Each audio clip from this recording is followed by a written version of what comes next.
Why does one country have two names, Myanmar and Burma? The answer is layered in history, politics, and identity. Both names have been used for centuries, but each carries a different weight. The story of these names is the story of the country itself, shaped by ancient kingdoms, colonial rule, and modern struggles. In 1989, the military government officially adopted Myanmar, but Burma persisted globally, especially among those who opposed the regime. This split is more than semantics. It's a reflection of power, resistance, and national identity. Names on a map aren't permanent. They're shaped by governments, debated by historians, and fought over by people. By the end, you'll see that a country's name is more than a label. It's a living piece of history and a symbol of pride. Welcome to the story of Myanmar, or Burma.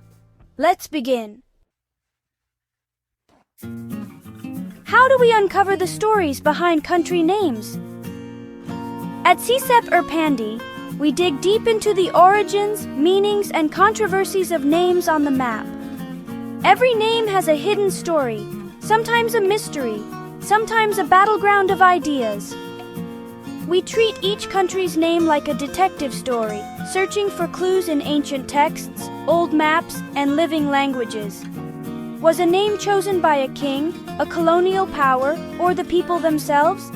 That's what we ask. Our mission: make complex histories accessible and engaging for everyone. You don't need to be a historian, just curious.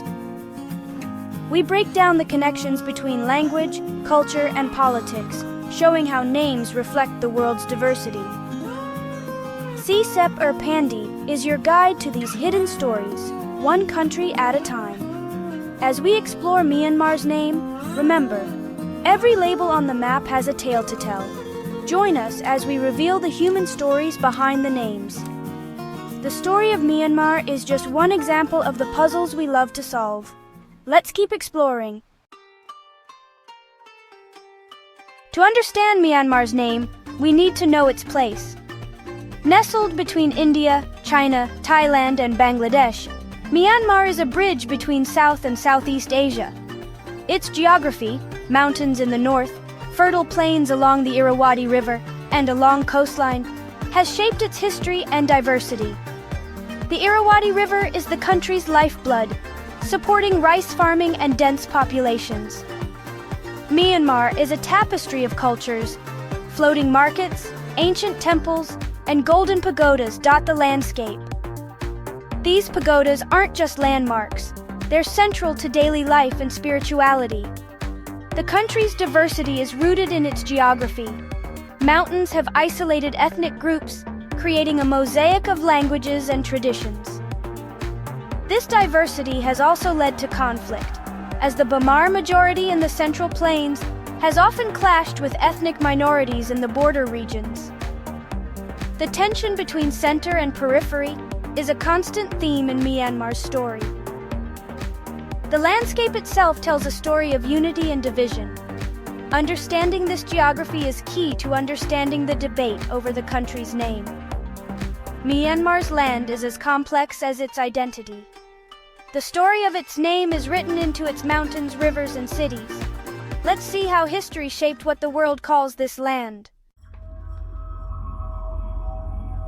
Where does Myanmar come from? The name has ancient roots in the Burmese language. It's derived from the Bamar people, the dominant ethnic group in the Irrawaddy Valley. Myanmar appears in stone inscriptions from the 12th century, used in royal records and literature. Think of it as the formal classical name, like Great Britain versus Britain. For centuries, Myanmar was the official term, while Bamar was used in everyday speech. The two names are linguistically linked. In Burmese, B and M sounds often interchange. When the government chose Myanmar in 1989, they revived a name with deep historical roots. It was a way to connect the modern state to its ancient empires.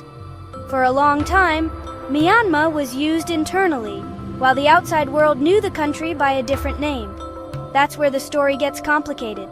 The formal name stayed within the country, but Burma appeared on world maps. To understand why, we need to look at the colonial era. Let's see how Burma entered the global stage. Burma comes from the same root as Myanmar, but it was shaped by British colonial rule. When the British arrived, they heard Bama and anglicized it to Burma. The name became official during colonial rule, used in documents, maps, and international communications. Burma referred to the entire territory, including many ethnic groups beyond the Bamar. For some, the name symbolized Bamar dominance and colonial power. After independence in 1948, the country remained Burma internationally, even as Myanmar persisted at home. The dual identity continued for decades.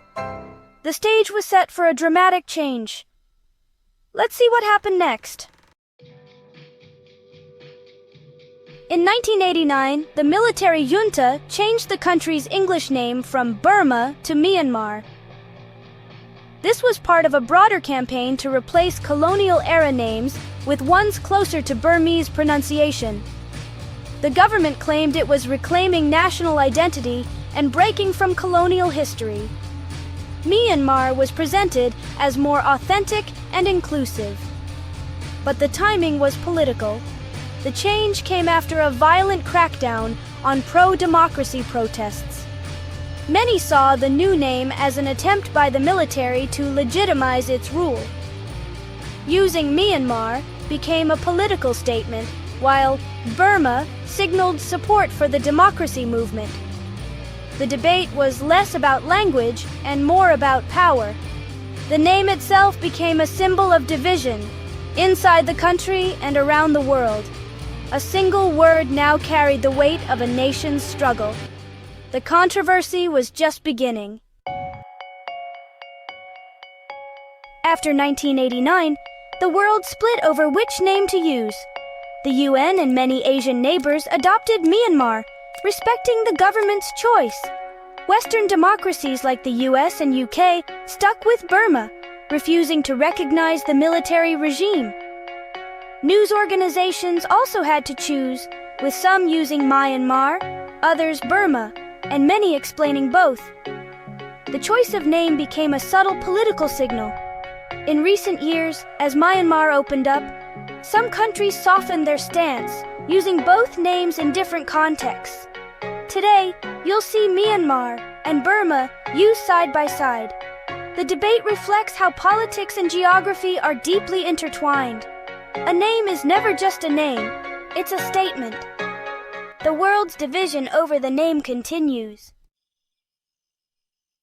The government promoted Myanmar as more inclusive of the country's 135 ethnic groups. But many minorities argue both names come from the Bamar majority and don't reflect true diversity. For them, changing the name didn't change the reality of Bamar dominance. Some saw the change as cosmetic, made without real consultation. In daily life, people still use both Myanmar and Bama in Burmese, as they always have. The international debate often feels distant from everyday concerns. Ultimately, Myanmar is a symbol of government attempts to redefine identity, of political divides, and of hopes for unity. The name reflects the country's complex history and ongoing challenges. It's a reminder that a name can carry the weight of a nation's dreams and struggles. In Myanmar, the story is far from over. The story of Myanmar and Burma shows that names are more than labels, they're living histories. The choice between the two reveals perspectives on identity, power, and the future. Every country's name is a product of centuries of drama, migration, and change. Understanding these names helps us understand the world itself. At CSEP Pandi, we're always searching for the next story behind a name. Now, we want to hear from you. Which country's name are you curious about? Is there a name on the map that puzzles you? Let us know in the comments.